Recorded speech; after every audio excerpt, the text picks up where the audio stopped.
Hi there, I'm ABC 10 Chief Meteorologist Monica Woods. And I'm ABC 10 meteorologist Brendan Minchev.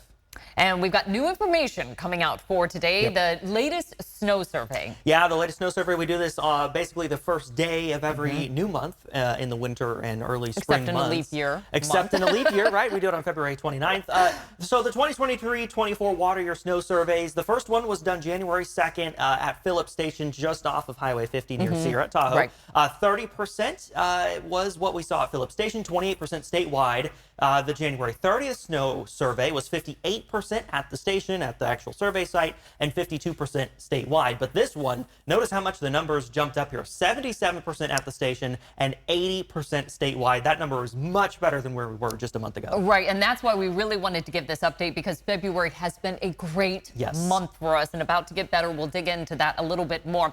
First of all, for those of you that aren't familiar with a snow survey, might be saying, what's the big deal about a snow survey? Literally today, and they had to actually move it up because of the big snowstorm coming in, the Department of Water Resources goes up there, snowshoes on, goes out, puts this big tube into the snowpack, and this has been going on for decades. They pull that snow tube out, and then you can see they're doing some measurements, not only for the snow depth, but also for how much water content is in that snowpack. Critical information for us, because we go through months without rain or snow. Yes, and the water's really the key part there. Right. You can have a ton of snow, but really you want a lot of water for sure in that snow. But this is just one site, right? Phillips Station off of Highway 50 near Sierra Tahoe. Of course, there's tons of automated sites, hundreds of automated sites all across the Sierra. This one somewhat ceremonial, right? It's the one they still do by hand, but it also gives the researchers a chance to go out there, DWR a chance to go out there and see for themselves what the snow was like, and not just, of course, get the data off of the chart, which it's always beneficial to be able to see what something looks like instead of just relying on those numbers. And also to kind of verify that everything you want to electronically. Make sure, you want to make sure those numbers that you're getting from the automated stations are indeed representative of what the snowpack looks like.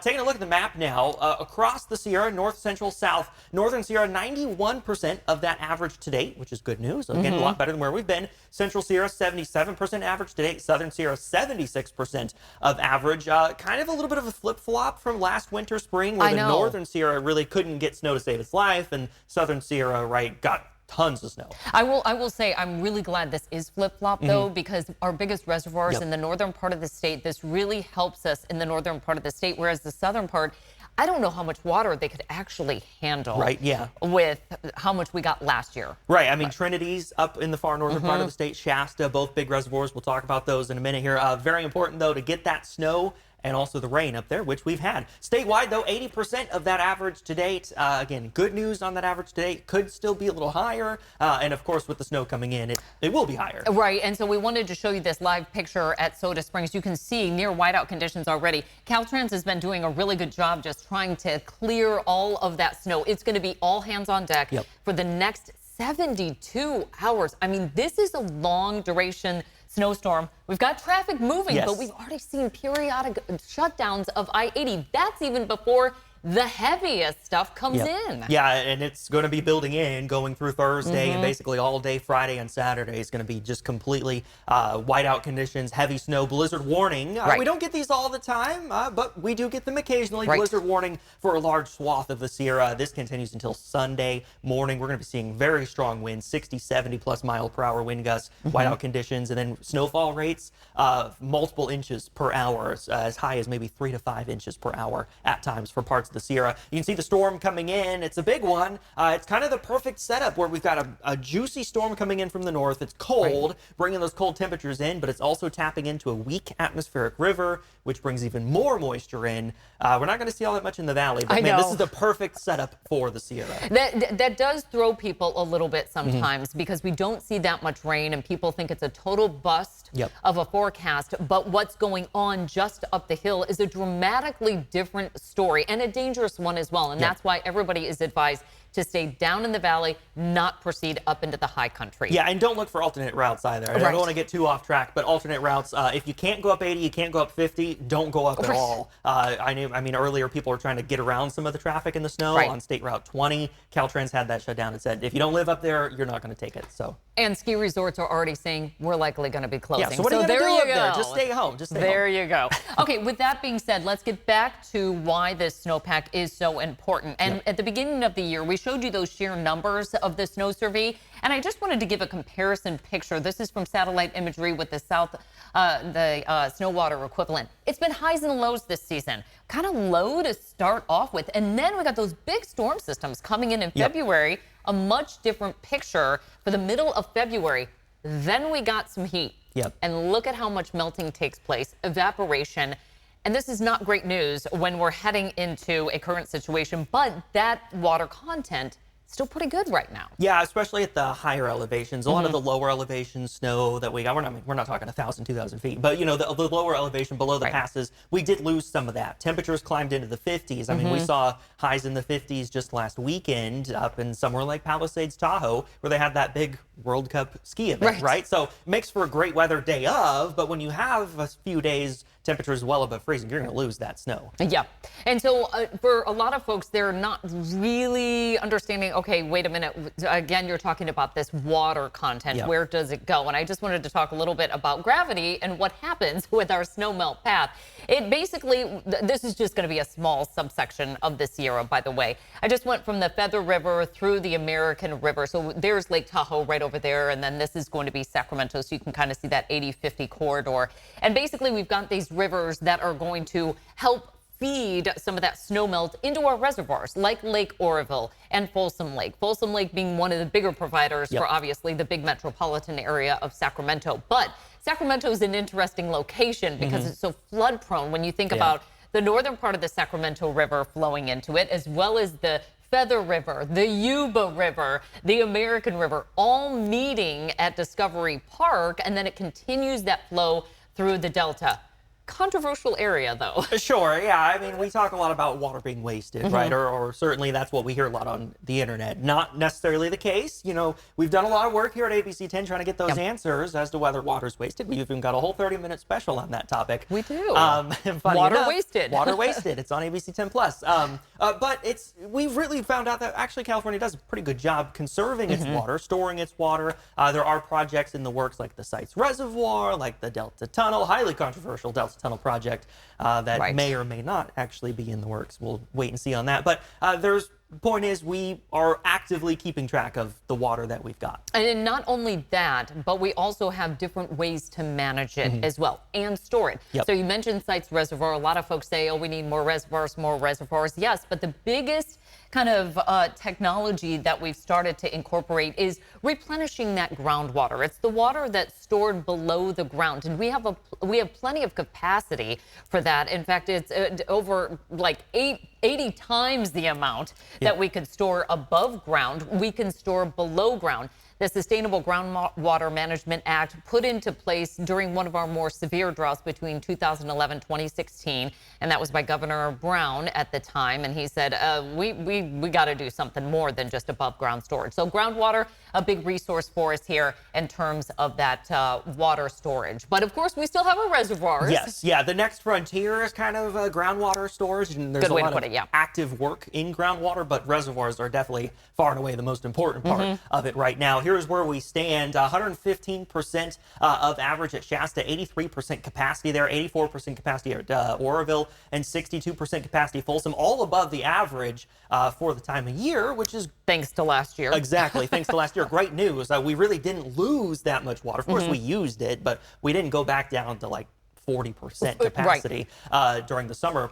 Some other reservoirs down in the south, New Melones, 82%, Don Pedro, 81%, the San Luis, 68%. This one, of course, is off stream. It's pumped, right? So we have more control over what's in there. But the point is, you look north, you look south, reservoirs are in good shape right now. And Shasta, our biggest. The biggest, maybe the most important reservoir that we keep track of, and it is also in terrific shape. This line here is your average line, right? This is what you would typically expect Shasta to look like. And then this blue line here is where it's actually at. So you saw it peaked there just a few weeks ago. I know. And that line has really dropped since then. So we've been letting water out. Right. When Brendan and I were going over some of the content that we were going to be putting in, I just wanted to take a peek at how that line looked. And I turned to him and said, whoa, because for a time it was 35,000 cubic feet per second which is that they were releasing. Of water. Right. Yeah. It's down a little bit though right now. Yeah, we're down closer to 10 to 15,000 right now. They're in the process of winding that down a little bit because Shasta gets a lot of snow melt, right? So it's not just the instant water that you add in when it's rain or it's snow, but it's also the stuff that we're going to see over the next 3-4 months, kind of making its way down, like you talked about, melting down, making its way down into the reservoirs. And I think if you've never seen Shasta, go online, check out some pictures. It's one of the most iconic peaks in North America. Okay, so let's talk about building a water year. Why is this management so important? And we'll just kind of dissect it here. First, we'll start off with when the fall rain starts. That's usually in October, November, especially for the valley. But then during December, January, and February, and this is so unique to any other part of the country, 50% of our annual precipitation happens in 3 months. And so when we were dry in January, we were going overly. We got to store everything that we got last year, but then February happened to be a really big month for us. And now we're going to see a big month in March, at least to start the month, where we see that peak snowpack happening. Right after that, though, is our peak snow melt. So everything starts to move into those reservoirs and downstream tributaries. Well, then we get into this water at its highest demand. But we also incorporate something that's really unique to California. We've got heat, no rain, and water at our highest demand right towards the end of our water year. Yeah, like you said, it's unique to California, right? Somewhere like Florida, you get a lot of rain in summertime, right? You get that monsoon moisture. Somewhere in the desert Southwest, you get the monsoons. We really don't get hardly anything. Our average rainfall in like July and August is like 2/100ths of an inch of rain. If that. If that, right? That's average. So some years we don't even get anything. So yeah, it's super important. And groundwater, like we mentioned a minute ago, right? You don't have to deal with evaporation from the heat with groundwater. So but we have been traditionally banking on our snowpack. Exactly, yes. And the snowpack is such a key piece because it kind of comes and goes. It fluctuates a little bit, right? That snowpack trickles down into reservoirs, trickles down then further into the lakes. And right now we're working on groundwater storage, so that is a part of the puzzle. But we use these water sources for so much: agriculture, household uses, right? Of course, fish, right? Fish and other marine life need the water. If we don't get that fresh water flowing out, fresh and cold water flowing out, we don't get some of the fish coming back, like salmon. But also we can get the saltwater intrusion, right? If there's not enough through coming in. The delta, because it's so close. We're going to get that Pacific saltwater coming up. So we have to release some water at all times of the year for the fish and other ecological purposes. And then, of course, hydropower. SMUD uses a little bit of hydropower. There are some hydropower resources in the Sierra, specifically for SMUD, but there's plenty of others as well. One other one. Recreation. Some of these reservoirs, these lakes are huge recreation spots as well. We go up to Shasta, right? We go out to Folsom, especially Folsom, because it's right in the middle of the Sacramento metro. But that snowpack that we talked about, so critically important, is melting earlier, unfortunately. This is a map of the West, so like Colorado's here, New Mexico, and then of course California out closer to Monica there. But notice these red colors. The darker the red, the sooner the snow is melting. So this is the change in the peak snowpack melt. It's happening 2 to 3 weeks earlier here in the Sierra than it did prior to 1982. Right, and I mentioned building that water year. We head into that peak water need a little bit earlier then. So now we're extending that. And California is really unique. We're one of the only states that ever has a reliable drought. It's called summer. That is unusual in a global context to have such a strongly seasonal cycle of precipitation that's aligned with the warm months of the year. But we also have the really great year-to-year variability too. These big swings between really wet years and really dry years, and some of that is associated with changes from things like El Nino to La Nina, natural cycles in the ocean and atmosphere. Some of it's related to things that we don't fully understand. Some of it's just randomness. All right, so we talked about, Daniel talked about there, El Nino, La Nina, right? So we're familiar with those, but let's talk a little bit about it, right? El Nino happens when the trade winds are weaker. We get some warmer water off the coast of South America, and right? we're just coming off of a pretty strong El Nino. And we are. We're coming off of a strong El Nino. In fact, a super El Nino, technically. It did meet the criteria. Yeah. So this is what we typically see. And this is actually pretty close to what we've seen this winter. Yeah. Wetter part of the southern U.S., wetter part really from Bay Area south of California, warmer and a little drier up into the Pacific Northwest, parts of the northern United States, parts of the upper Midwest. In fact, have seen their warmest winter on record. I know. So I know. We've definitely seen an El Nino year, a strong El Nino year at that, but things are transitioning. In fact, all the weather data and all the weather models are suggesting that we're about to flip into a pretty strong La Nina. Which we just came off of. Exactly. Last year. And typically these flip about every 18 months or so. Fair. La Nina can last a little longer, but certainly we would hope that we're not about to see another 2-3 year long La Nina, but maybe that's getting a little bit ahead of ourselves. Really, the opposite is true with the trade winds. And then instead of getting the warmer water off the coast of South America, like what we see with El Nino, we get colder water. And this is what the map typically looks like. So a lot warmer, a lot drier across parts of the southeastern United States, drier across parts of Southern California. And then the line between wet and dry is somewhere in Northern California, typically. It's very blurry. It's a little blurred. But when you get up to the Pacific Northwest, then you typically see a wetter than average winter. So that was just a little snapshot of how we can have variability from dry to wet with El Nino, La Nina.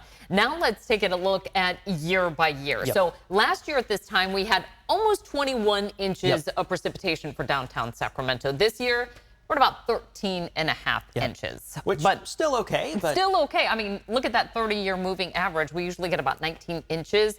And look at these lines. I mean, 2020, 2021, we only had 7 3/4 inches of rainfall. And we're pretty much double that, and the water year is not even over right now. And so as we start to dig deeper into climate change, one of the things that a lot of scientists are looking at is what's called hydro whiplash. We're going to be going from more extreme wets to extreme dries. This has significant consequences because what it means is that the interpretation that precipitation really won't change very much is not quite right, because any given year we're more likely to see either really wet conditions on the one hand or really dry on the other, and that's very different than just seeing a lot of years that are close to the average. Okay, so the topic of climate change can be a little bit difficult to talk about sometimes. Sure, right? It's big. It can be scary sometimes. It seems a little doomsday. Controversial. Controversial, to say the very least. I see all the YouTube comments. But look, some people say the data should just speak for itself, right? We have a lot of climate change data that says it's happening, but Dr. Swain says it's got to be more than that. I do think that we need to be talking about the science. The scientists need to be engaged in the process of contextualizing science and discussing the uncertainties associated with the science, and also what we do know and what we don't know, and having those conversations with the public in general, with policymakers, the people who are going to be making decisions about what we do in response to these changes that we're seeing and that we expect to see. And not all of that is a scientific question. You know, the problem itself, the reality of global warming, that is a scientific reality. But what we do about it and how we respond to it is not just a scientific question. That's a question of public policy. It's a question that people can have opinions that differ on. And so I think scientists should be involved in that conversation, but it isn't just something we can answer through science alone. But these climate change conversations, they can be scary, right? They can be controversial, like we talked about, but they're so necessary, right? Especially when it comes to public policy conversations, water policy. It's only going to become more and more of a factor going forward. Right, and to become part of the solution as well. So breaking it down, we go to our colleague, Rob Carlmark. He was able to talk to climate scientist Dr. Katherine Heho.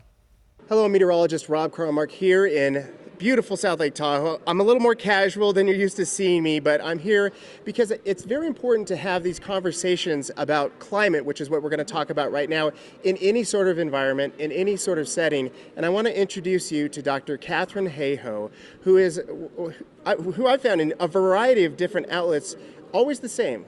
Very pleasant, very easy to understand. You know the science, but what you stress in every conversation is to have a conversation about climate, how it impacts you. And if you're on the fence, you're there to answer their questions. So I want to start off there.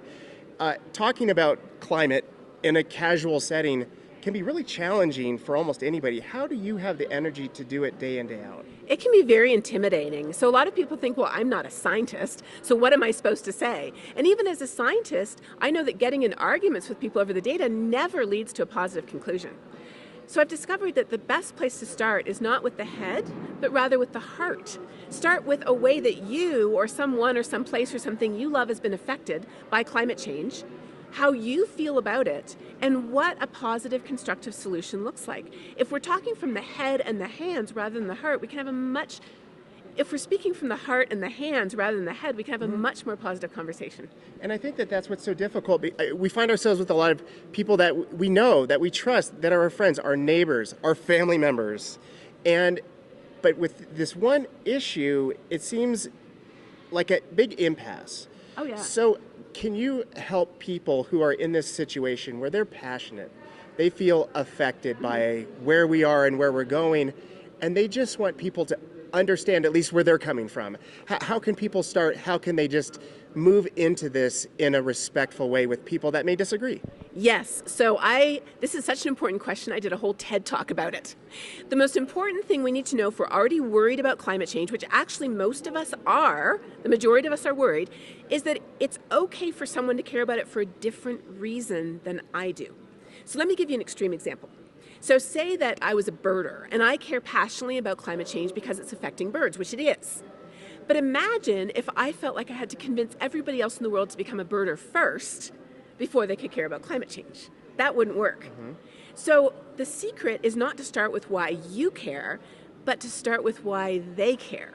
And if you don't know why they would care, you just have to ask them questions. Figure out what they like, what they enjoy, who do they love, what places do they love, what things do they love, and learn yourself about climate change. And that's why I created a free newsletter called Talking Climate, so that every week people could get information on how climate change is affecting soccer, beer, beach vacations, our favorite food, different places around the world, and help them see how who they are is the perfect person to care. And then don't stop there.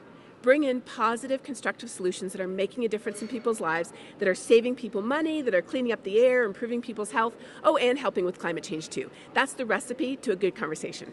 And a part of a conversation too, and I'm just curious, you've had so many of these conversations, and with a lot of people that may disagree with you or understand things differently. Have you ever had a moment where someone had a criticism or a different angle where it made you have to reevaluate and rethink your position on things? Has that happened? Absolutely, because a good conversation means you're listening. And there are always something that somebody else knows that you don't know. And so I feel like in just about every conversation I have, I learn something I didn't know before. And the only way to learn that is by listening. Now, I want to fast forward. I'm a dad. I've got 3 kids, and I that's my point of reference. That's my worldview is what's going to happen for them. And I'm imagining a hypothetical where we are in the story right now. The book is still being written, and in a perfect world, if you skip to the end, I like to read and I like to go to the end. At the end of the book, we solved the climate crisis. We made all the decisions. We figured it out. We worked together as a group to get to a happy ending.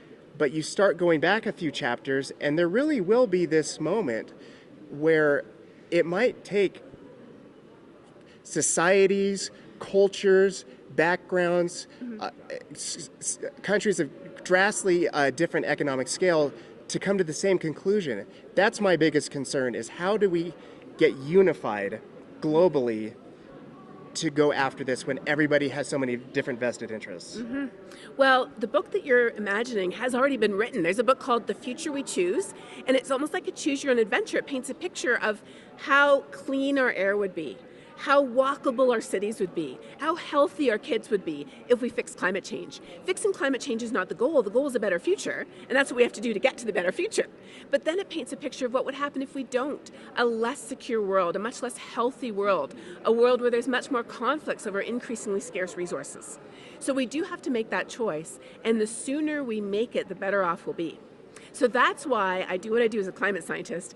I help people connect the dots between what's already happening today, how it's affecting things we care about, and what's going to happen in the future depending on the choices we make. Because unless we understand the impact of our choices, why would we make the right one? So we're in this book, and we are in it together, and the way that you get better and come to a better understanding is by having these conversations. So Dr. Katherine Heho, I appreciate your time. And again, we're here in South Lake Tahoe where we've experienced all sorts of climates today. We've had rain, we've had snow, and everything in between, but this conversation is not going away. So please educate yourself, have those conversations, learn something, because we'll all be better for it.